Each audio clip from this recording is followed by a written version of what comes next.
Tuelekee kaunti namba 43. Baadhi ya shule huko Homa Bay zimeanza kutumia mbinu ya kisasa ya kidijitali kuchagua viongozi katika nyadhifa mbalimbali shuleni.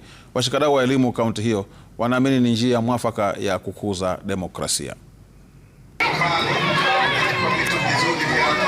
Hii ni shule ya Lesel katika mji wa Homa Bay. Siku mbili zilizopita, wanafunzi hawa walikuwa mbioni kwenye kampeni za lala salama, uchaguzi shuleni humo ikibisha hodi.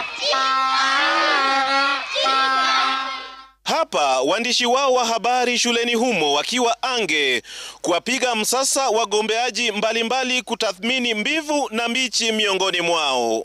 I will improve teacher-learner relationship and make sure that our school is successful.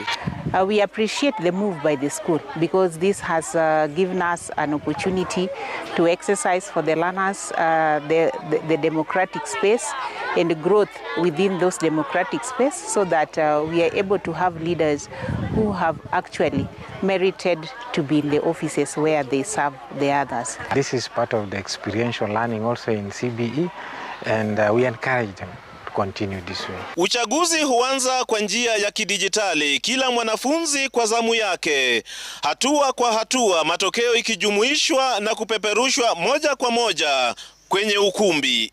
So my call to other parents is just to be supportive of this initiative, to help their children when it comes to campaign. With the skills that they learn from this school, they can solve other people's problems because they learn the skills of listening to parties and resolving disputes.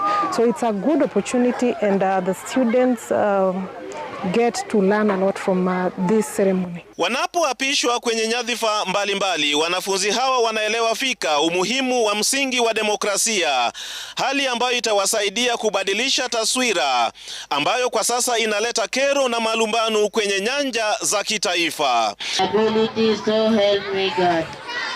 James Latano, runinga ya Citizen kutoka kaunti ya Homa Bay. Kutoka Homa Bay turudi tena